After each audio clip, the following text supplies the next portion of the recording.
For this week's video, we are back in the Desertas Islands, where Tiago and the rest of the expedition are trying to save 4 critically endangered species from extinction. We've decided to support this project regardless of the general appeal of saving snails, because we think they're important. We think they matter. However, it was really motivating to see that you, our Mossy Earth members, and our audience in general also believe in the importance of saving these beautiful animals. So I want to send out a big thank you to everyone who left a positive comment, as I know it was a great boost in morale for the team. And I would also like to encourage you to keep doing so, as it means a lot to everyone here at Mossy Earth. Oh, and if you haven't heard yet, we now have a Discord server for our community. It's a place to share ideas and where you can talk with the team about our projects. We would love to have you there. The link is in the description.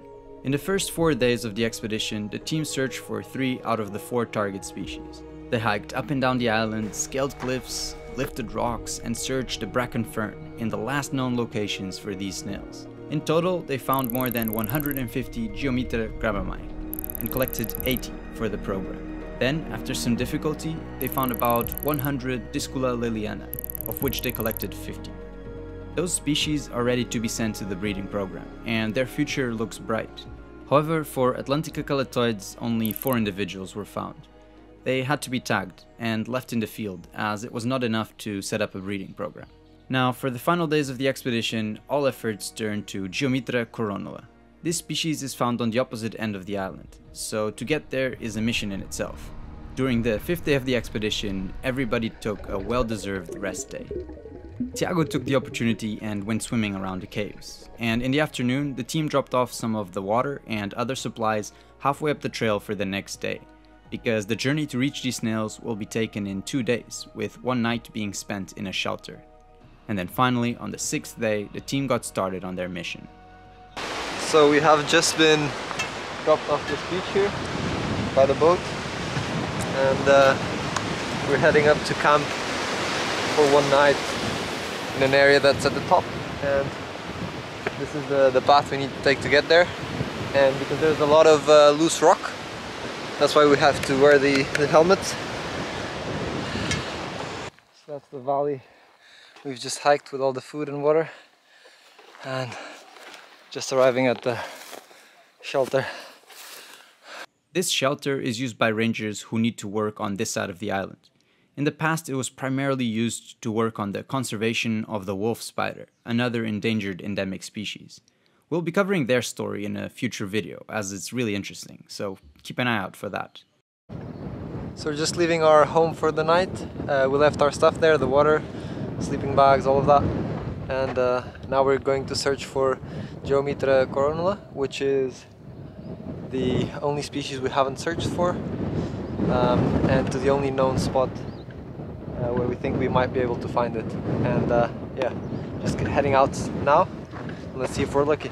Once more, the last population of these snails lives in a very remote cliffside that is quite hard to access.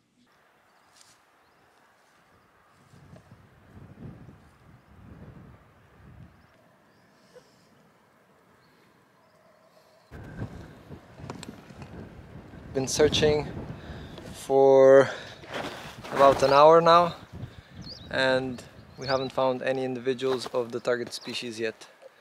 We'll keep going for however long we still have left, and let's see if we have any luck. We have marked the 2 specimens that we found of Geomitra coronula, and then we are leaving them in the wild again. As expected, it was really complicated, very difficult to find them. It is very dry at the moment, the soil, and the sensation that we have is that probably we came too late in the season. The issue is that snails estivate, which is the equivalent to hibernation but in hot and dry weather. In practical terms, this means they dig down through the soil to about 15 centimeters, where they use a membrane to block up their shell and prevent the further loss of water, until the season changes and they can come out again.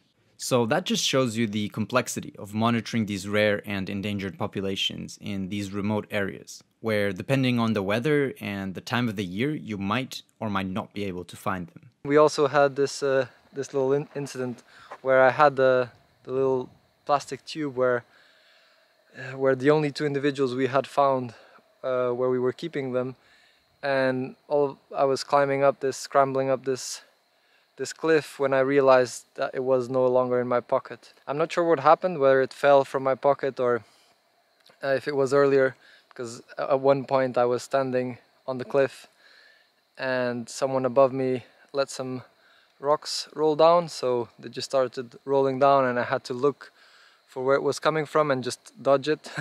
So it was a bit of a moment where I might have just, due to the stress, I might have just dropped the tube. But the end result was I spent half an hour or so just super stressed, like looking for the tube with these only two individuals we were able to find. Because yeah, I definitely would have been terrible to just leave them in the tube because they would die. So I was just so stressed searching for it. Luckily, I was just going back and forth where I had been. When I saw it, I was so relieved. I took the tube and I was so happy to find it. The best case scenario is that these snails were hiding and we can come back at a better time to find enough individuals. The worst case scenario is that they'll become extinct. Still, we've managed to find 2 out of 4 snails, which is a significant achievement and an important step in saving those species. This gives us a bittersweet sensation of this expedition. We found specimens for only 2 species, 2 target species. But well, it is what it is. It's mixed feelings, but it went very well. We tried to find them. We were unsuccessful for these last 2, the Coronula and the Calatoides, but we'll be back and we will try again. This expedition took place in the late spring of 2021, and we are happy to let you know that the snails are now successfully breeding at the Chester and Bristol zoos, which is amazing. As a consequence of the success of this expedition, 2 more have been planned. One which was carried out in the fall of 2021 with some exciting results, and another one for this upcoming spring.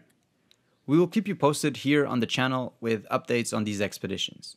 For now, this is the end of the first part of this series, which lasted 3 episodes. If you enjoyed it, please consider showing the team some love in the comments below. I know they'll appreciate it. And if you want to help fund this type of project, please consider becoming a member at Ponsi.earth. You can learn all about it in this video right here. Until next time. Cheers!